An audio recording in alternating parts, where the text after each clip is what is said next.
ہمارے معاشرے کا اتنا زبردست پہلو ہے دعوت اور تبلیغ کا کہ جس کی وجہ سے معاشرے کی کامیابی اور کسی بھی معاشرے کے اندر امن کی ضمانت ہے. اور اس سے بڑی بات کیا ہے؟ اس سے بڑی بات یہ ہے کہ ہمارے معاشرے میں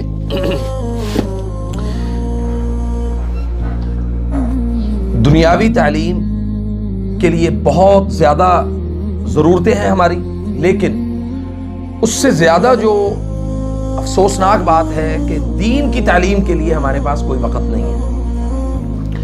مجھے ایک لڑکا ہے جس کی عمر تقریباً 20 سال ہے اور 12ویں کلاس کا وہ طالب علم ہے. 17 سال کی عمر میں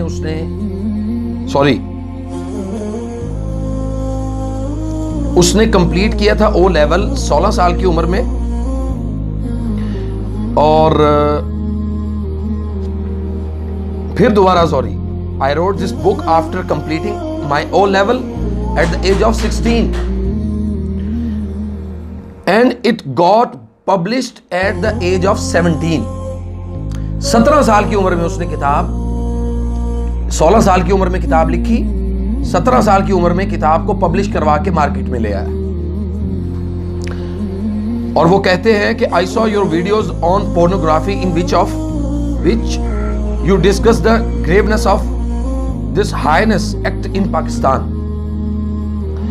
کہ انہوں نے میری بہت ساری ویڈیوز دیکھی ہیں یوٹیوب کے اوپر، اور ایک ویڈیو جو ہے وہ میں نے پورنوگرافی جو ہمارے معاشرے کی بدترین ذلیل ترین، یعنی ہمارے معاشرے کی ذلت کا سب سے بڑا اس وقت ضامن کون ہے، یعنی وہ ضمانت دیتا ہے باقاعدہ. تو اس لڑکے نے یہ کتاب، یہ میری وہ ویڈیو دیکھنے کے بعد اس نے مجھے ایک لیٹر بھیجا، اور پھر وہ جو اس نے کتاب لکھی ہے ماشاءاللہ سے بہت زیادہ حوصلہ افزا ہے اور ہمارے معاشرے کے لیے بہت زیادہ ضروری ہے. میں انشاءاللہ، انہوں نے مجھے 100 کاپیاں جو ہیں وہ اس کی بھیجی ہیں اس کتاب کی، تو میں آپ کے ساتھ اس کو تھوڑا سا شیئر کرنا چاہتا ہوں. اور یہ بہت زیادہ حوصلہ افزا بات ہے کہ ایک نوجوان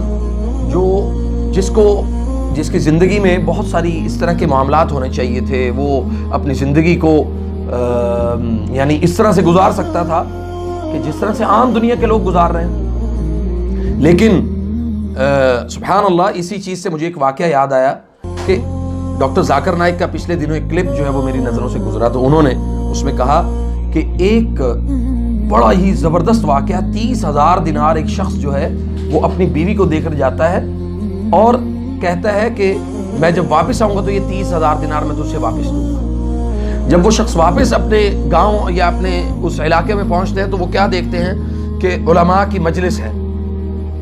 اس مجلس میں ایک کا نام ہے شیخ عبد الرحمن. شیخ عبد الرحمن کو دیکھتے ہیں تو وہ رشک کرتے ہیں کہ اس طرح کا کوئی میرا بھی، اگر اللہ تعالیٰ مجھے بیٹا دیتا تو اللہ تعالیٰ اس طرح کا عالم میں بھی بناتا اس کو. وہ گھر واپس آئے تو انہوں نے آ کے پوچھا کہ وہ جو 30,000 دینار دیے تھے وہ کدھر ہیں؟ انہوں نے کہا کہ آپ کہاں سے ہو کے آئے ابھی؟ انہوں نے کہا جی میں مسجد گیا تھا. پرانے تابعین، تبع تابعین، اصحاب، ان کے دور کی بات ہے یہ، کہ وہ کیا کرتے تھے کہ جب بھی اپنے لمبے سفر سے واپس آتے ایک تو یہ دعا پڑھتے، آئبون تائبون عابدون لربنا حامدون، یہ دعا پڑھا کرتے. پھر اس کے بعد انہوں نے یہ کیا کہ مسجد میں جا کے نماز پڑھتے، اس کے بعد اپنے اپنے گھروں کو واپس جاتے. لیکن ہمارے ہاں تو یہ تصور ختم ہو گیا کہ مساجد کا جو تقدس ہے، وہ احترام ہے، وہ سب ختم ہو گیا. اب انہوں نے کیا کیا، مسجد میں جا کے دیکھا انہوں نے علماء کی مجلس لگی ہوئی ہے. چونکہ پہلے مدارس تو نہیں تھے، مساجد کے اندر ہی تعلیم و تربیت کا سارا سلسلہ ہوتا تھا، فیصلے وہیں پہ ہوتے تھے. آج ہم نے مساجد کو صرف نماز کی حد تک رکھا ہے، نماز سے آگے ہمارا کوئی سلسلہ نہیں. انہوں نے بڑی وضاحت کے ساتھ یہ بات بتائی کہ جب وہ گھر واپس گئے، بیوی سے پوچھا کہ 30,000 دینار کدھر ہیں؟ انہوں نے کہا جی مجھے ایک بات بتائے، آپ مسجد میں گئے، علماء کو دیکھا، شیخ عبد الرحمن جیسا آپ نے ایک عالم دیکھا ہوگا؟ انہوں نے کہا جی بالکل. آپ کا کیا خیال ہے کہ اگر شیخ عبد الرحمن جیسا اللہ آپ کو بیٹا دے اور اس کے جو ہے اس کی تعلیم و تربیت کے اوپر وہ 30,000 دینار خرچ ہو جائیں تو کیا خیال ہے؟ انہوں نے کہا جی 30,000 دینار جو ہیں وہ خرچ میں کر دوں گا اس کی تعلیم کے لیے،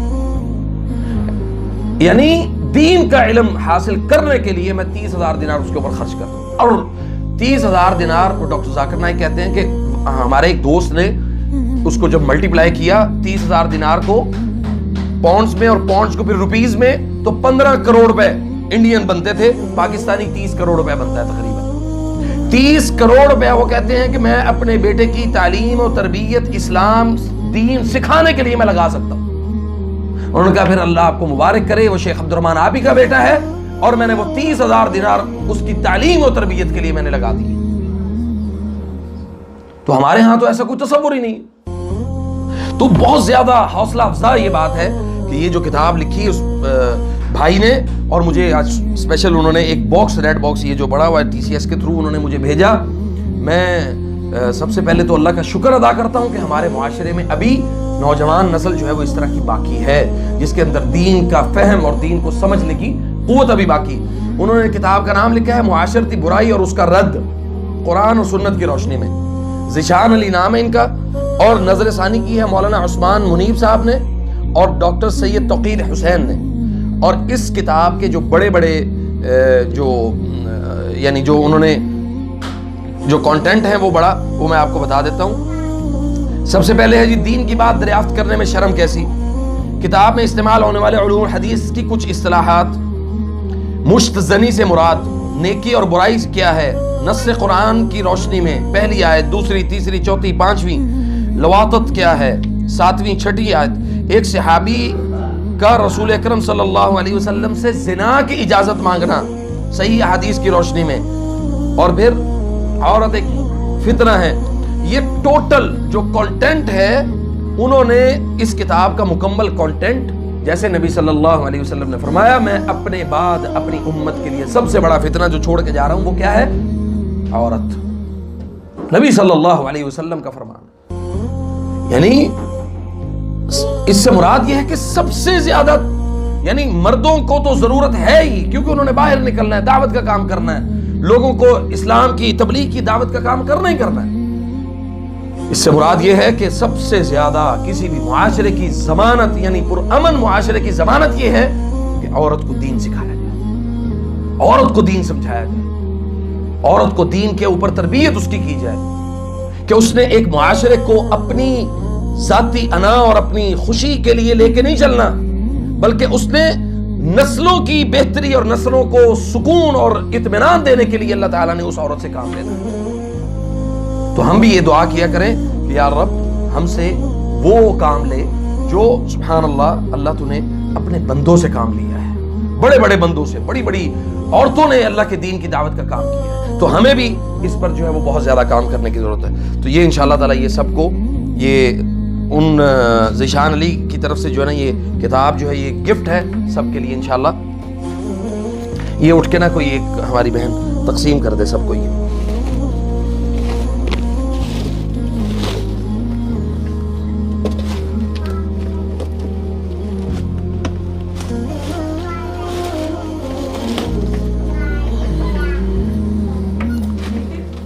جی جی ایک ایک دینی ہے. دوسری کتاب جی بھی وہی کچھ لکھا ہے. یہ کوئی بھائی باہر سے آئے ہیں ذرا تو آ کے نا یہ کتاب لے جائیں، مردوں میں بھی تقسیم کریں اسے. واللہ یہ صدقہ جاری ہے. نبی صلی اللہ علیہ وسلم نے فرمایا اذا مات الانسان انقطع عمله الا من ثلاث.